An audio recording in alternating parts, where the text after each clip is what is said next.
प्यारे बच्चों, आप सभी का क्लास 7th की मैथ्स क्लास में हार्दिक स्वागत है। आज मैं आपको मैथ्स का एक बड़ा ही इम्पोर्टेंट टॉपिक जो कि क्लास 7th का 13 चैप्टर है वो स्टार्ट करवाने जा रही हूँ, जिसका नाम है घात और घातांक, एक्सपोनेंट्स एंड पावर। जब तक बच्चों आप मैथ्स पढ़ोगे, इस चैप्टर के रूल्स, इस चैप्टर के बारे में जो भी बातें मैं आपको बताऊंगी सभी आपके काम आने वाली हैं। बड़े ध्यान से सुने, समझें और अब आपका पूरा ध्यान यहाँ होना चाहिए। देखो बच्चों, आपने क्लास 6 में गुणनखंड सीखे हैं। गुणनखंड में जैसे हम सबसे छोटी संख्या ले रहे हैं 8 के गुणनखंड आपको करने को जब कहा जाता था तब आप बिल्कुल इसी प्रकार से कर और आंसर देते थे 2 गुणा 2 गुणा 2। इसी प्रकार अगर आपको 9 का कहा जाता था तो सबसे छोटी संख्या से स्टार्ट करते हुए 3 तिये 9 देन 3 1 मतलब 9 को आप लिखते थे 3 गुना 3। बस बात वही है, लेकिन अब उल्टे रूप में आपने लिखना है इसको 2 गुणा 2 गुणा 2। आप इसे कैसे लिख सकते हैं? कितनी बार 2 आया है बच्चों? 3 बार। कितनी बार आया है? 3 बार। तो आप जो 2 लिखा हुआ है उसको बेस में लिखते हुए इसकी पावर में 3 लिखेंगे। जितनी बार कोई अंक आता है उसको उसके ऊपर लिख देते हैं। इसी प्रकार यहां पर कैसे लिखेंगे आप? 3 बेस में और पावर में 2। क्यों? क्योंकि 3 यहां 2 बार आया है। यही है बेटे इस चैप्टर का घात और घातांक का लिखने का ढंग। अगर हम ये बोलें कि 2 की 3 क्या है?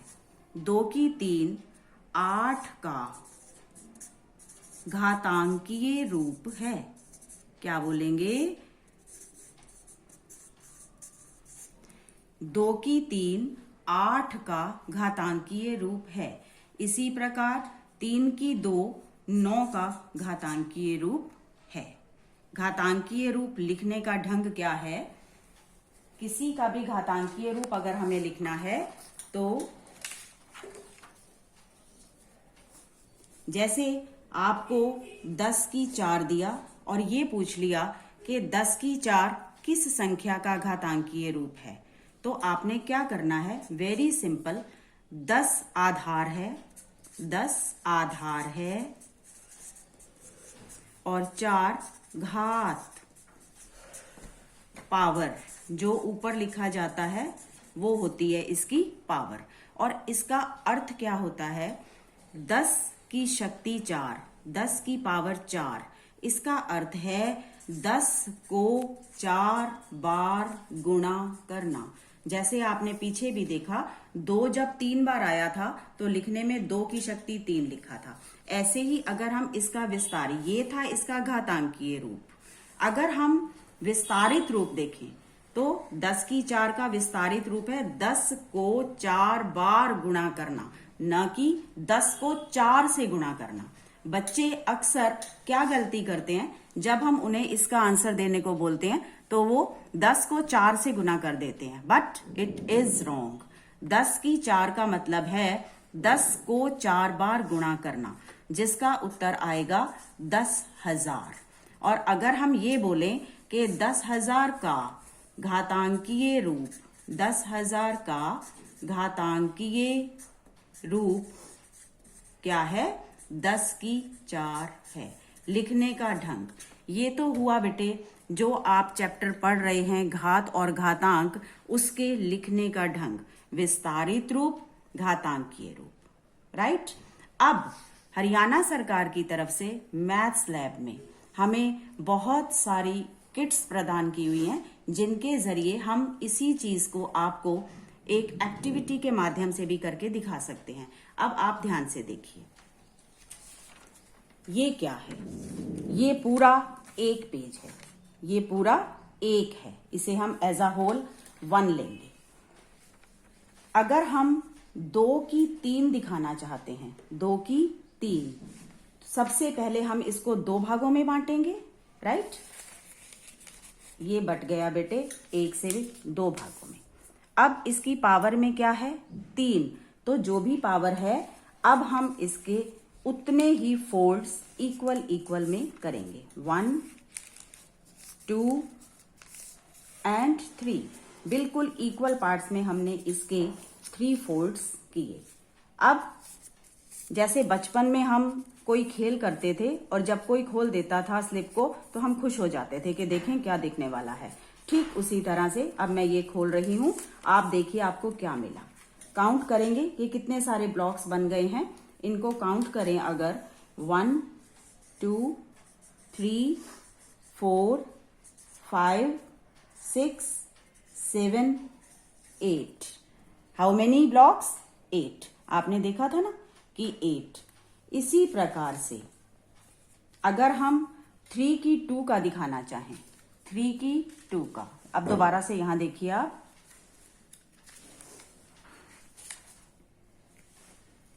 ये क्या होता है 1, ये पूरा क्या है 1। हमें इसके कितने भाग करने हैं? अभी बेस में क्या लिखा हुआ है 3, तो हम इसके 3 भाग करेंगे।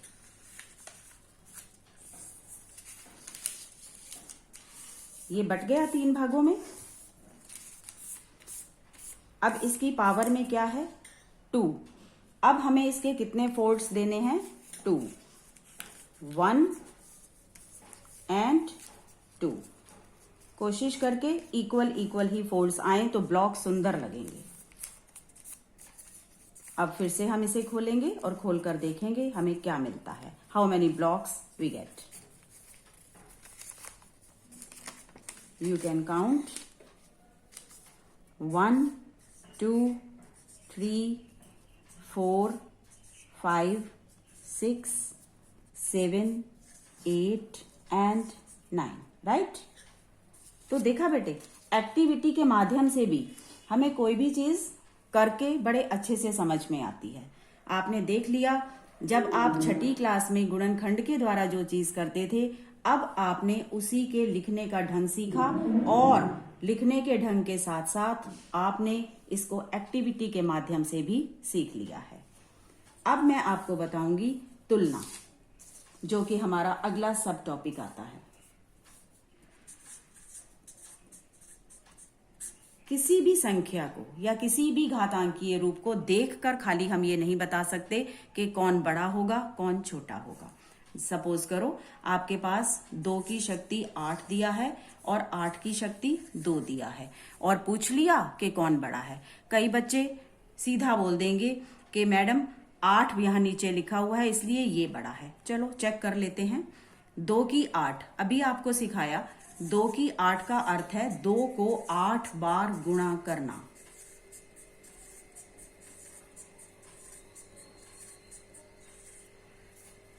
अगर हम इन्हें मल्टीप्लाई करें, 2 को 8 बार हमने काउंट लिख लिया है 1 2 3 4 5 6 7 एंड 8। अब अगर इन्हें मल्टीप्लाई करें तो हमें प्राप्त होगा 256। 8 की 2, 8 की 2 का अर्थ क्या है बच्चों? 8 इंटू 8, 8 को 2 बार गुना करना। 8 गुना 8 आपको पता ही है 8 64। अब आप देख सकते हैं कि कौन बड़ा आया, 256 बड़ा है या 64? तो सभी बच्चे बोलेंगे 256 बड़ा है 64 से। तो 256 किससे आया था? 2 की शक्ति 8 से, और 64 किससे आया था? 8 की शक्ति 2 से। ये हमारा सब टॉपिक है जिसमें आपने सिर्फ ये देखना है कि कौन सी संख्या बड़ी है और कौन सी छोटी। इसके बाद बच्चों हमारे बहुत सारे नियम आ जाते हैं। एक्सपोनेंट्स के बहुत सारे नियम हैं। उन नियमों को उदाहरण के साथ आपको समझाऊंगी कि किस प्रकार से आपने उन फॉर्मूलाज का यूज करते हुए आपने अपनी अगला टॉपिक करना है। Thank you so much. उम्मीद करती हूँ कि आपने इसको बहुत अच्छे से देखा, सुना और समझा होगा। अब आगे भी आप ऐसे ही ध्यान से देखिए। प्यारे बच्चों, हमारा जो एक टॉपिक घात और घातांक का चल रहा है, उसमें मैं आपको इस चैप्टर के नाम के हिसाब से इसका अर्थ, कंपैरिजन और उसका विस्तारित रूप समझा चुकी हूं। आज मैं आपको इसी चैप्टर के नियम बताऊंगी। एक्सपोनेंट्स एंड पावर के नियम बनाए गए हैं।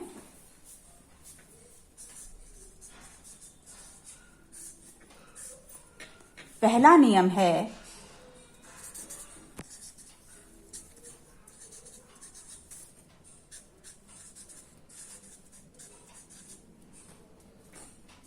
x की पावर a, x की पावर b, देन x की पावर a प्लस b।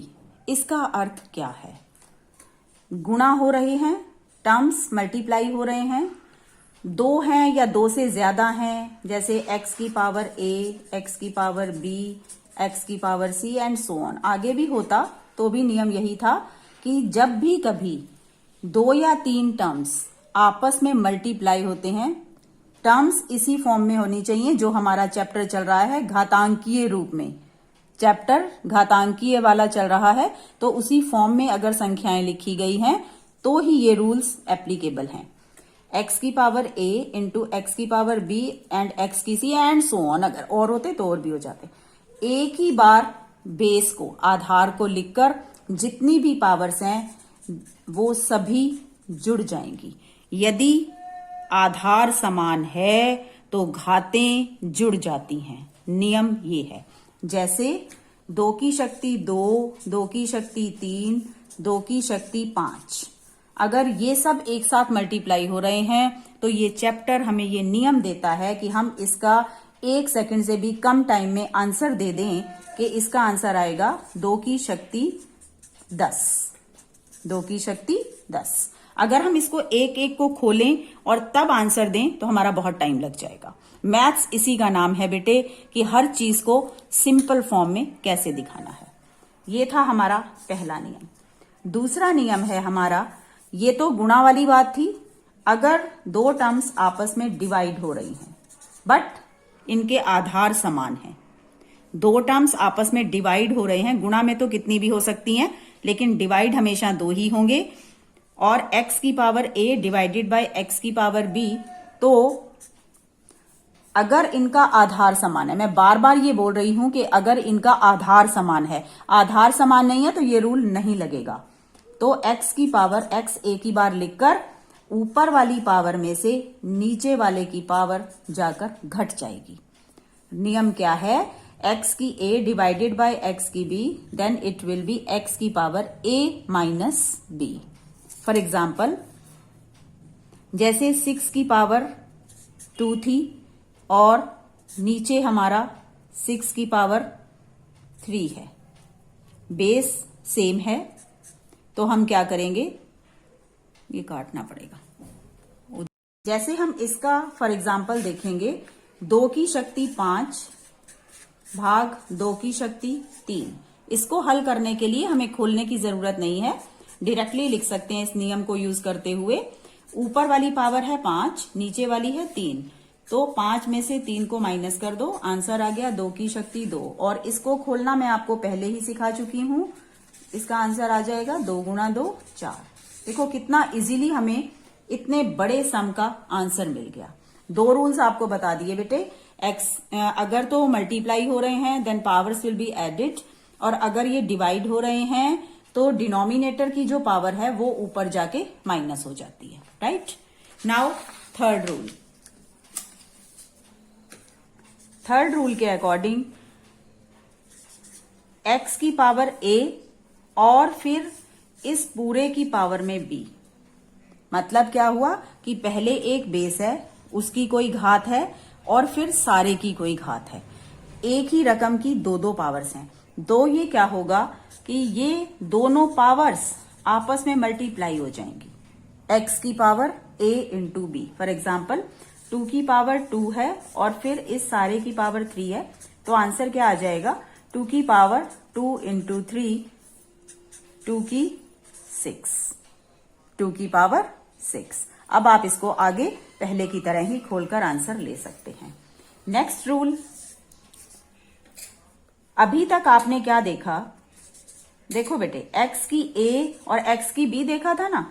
अब अगर मैं आपको बोलूं कि हम दो टर्म्स को या दो से ज्यादा टर्म्स को मल्टीप्लाई करने जा रहे हैं, but basis are not same, आधार समान नहीं है, now their powers are same, अब इनकी घातें समान है, तो नियम क्या लगेगा कि ये जो आपस में है ये गुणा हो रहे हैं, ये x और y आपस में एक ही ब्रैकेट में गुणा हो जाते हैं और एक ही बार इनकी पावर लग जाती है।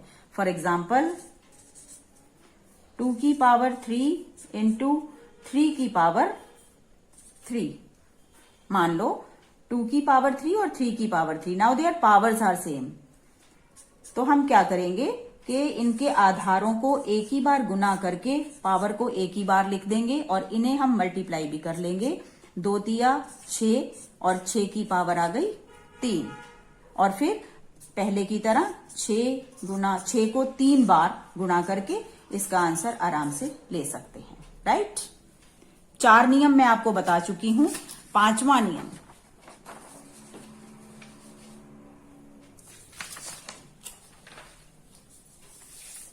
जैसे पहले मल्टीप्लाई का किया था वैसे ही अब डिवाइड का करेंगे। अगर x की power a divided by y की पावर a, दो टर्म्स आपस में डिवाइड हो रहे हैं but their powers are same, तो नियम क्या लगता है कि एक ही ब्रैकेट में इन्हें डिवाइड करो और पावर को एक ही बार लिख दो, x बाय y की power a, right. For example, इसका भी एग्जाम्पल लेंगे हम। 2 की पावर 5 और नीचे है 3 की पावर 5, तो हमें क्या करना है, एक ही ब्रैकेट में हम 2/3 कर देंगे और पावर में 5 लिख देंगे और एज इट इज इस आंसर को हम छोड़ सकते हैं। नाउ लास्ट रूल, x की पावर 0। देखो बच्चों, मैं स्टार्टिंग से बोल रही हूं कि हम इसको 1 ले रहे हैं, हम इसको 1 ले रहे हैं। क्यों ऐसा बोल रही हूं? Because it has no fold, इसके अंदर अभी तक मैंने कोई भी फोल्ड नहीं किया है, तो इसे हम 1 ले रहे हैं। क्या ले रहे हैं? पूरा 1। इसका क्या मतलब है कि अगर इसमें कोई भी फोल्ड नहीं है तो इसका आंसर क्या होगा? 1। x की पावर 0 1।